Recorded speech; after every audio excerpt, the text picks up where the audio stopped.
去丫的！眼前的重炮手，他与国内拳击界赫赫有名，堪称出击最为凌厉的重炮搏击高手，其身材魁梧壮硕，那拳法蕴含着令人惊叹的毁灭力量。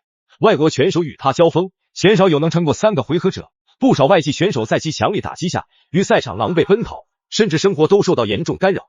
正因有他的守护，中国拳坛才在世界拳坛的汹涌浪潮中，有力的抵御住外来冲击。他便是被粉丝敬称为全新疆最强硬汉的天山巨炮阿斯哈提。阿斯哈提体重超300斤，这一优势使其在世界拳坛难遇敌手。他全力挥出的一拳，冲击力可达500公斤。外国选手若被击中头部，飞伤即飞，最轻也是晕头转向。仅用3年，他就在自由搏击赛场缔造了21战21胜19次击倒对手的辉煌战绩。即便阿斯哈提实力超凡，却总有勇敢者前来挑战。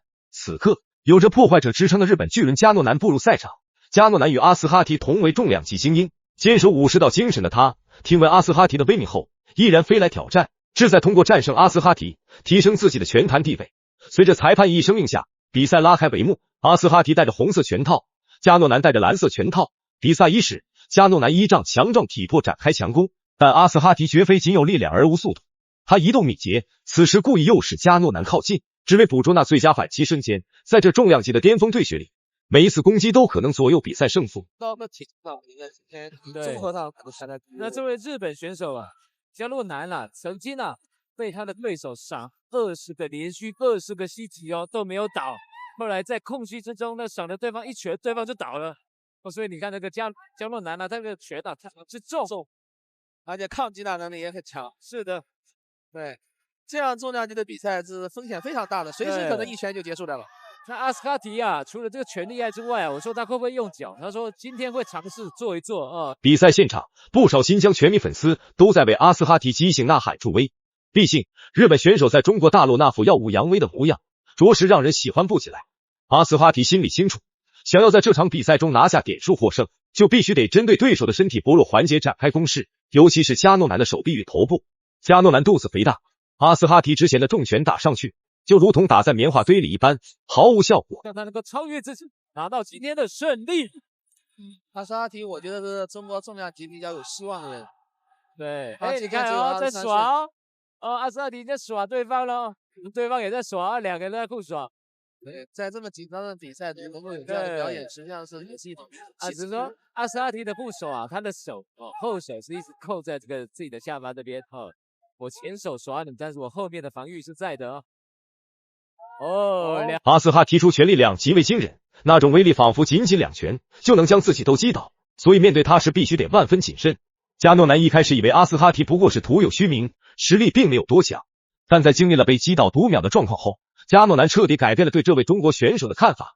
而且加诺南作为挑战者，不断的进行各种挑衅，通过示意阿斯哈提向自己进攻，采用这种以退为进的策略，试图干扰阿斯哈提在比赛中的节奏，打乱他的部署与心态，从而为自己争取更有利的局面。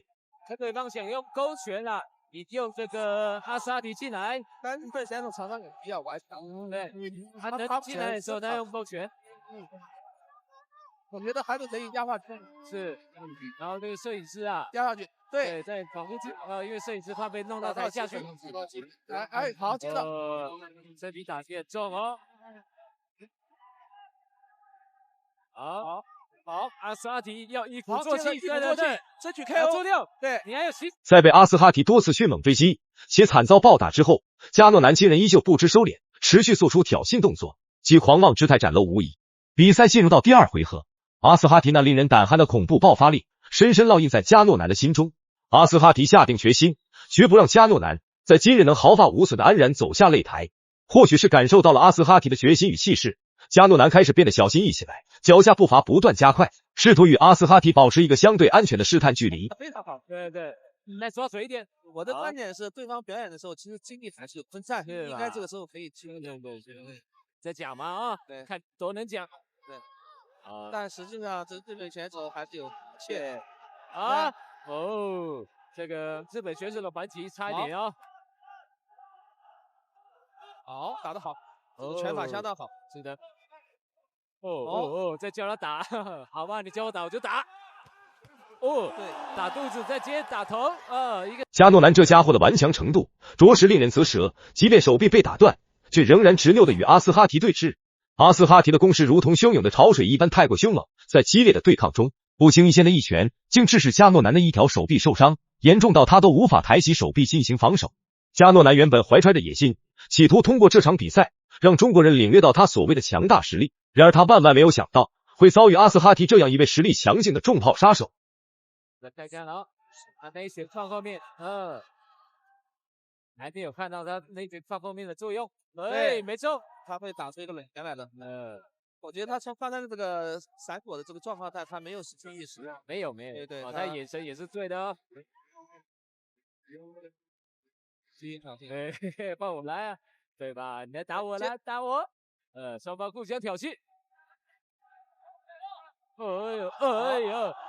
打到光。加诺南手臂受伤后战斗力锐减，依照比赛规则，一旦有选手受伤严重，裁判有权立即上前终止比赛并宣布结果。但裁判鉴于这是备受瞩目的中日对抗赛，现场众多全民粉丝满怀期待而来，为了不扫大家的兴，才决定继续给加诺南机会。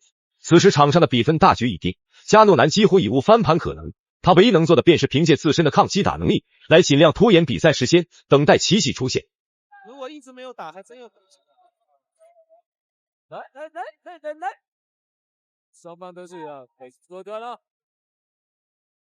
哎呦，击到的这个快击到屁股了。这一场这是承担很大的压力的，两个都是跟大卡车一样啊，那个撞，而且拳头都有相当大的一个杀伤力。我觉得你刚才观察对他这个左手是有可能有点。最终，因为加诺南手臂受伤的状况愈发严重，日本教练团队再也不敢有丝毫的怠慢了。他们心里十分清楚，要是再继续拖延下去，加诺南的手臂很可能会落下难以治愈的后遗症，那后果可就不堪设想了。于是，加诺南无奈之下放弃了这场比赛。那么，大家觉得阿斯哈迪在本场比赛中的表现究竟怎么样呢？欢迎各位在评论区踊跃留言讨论。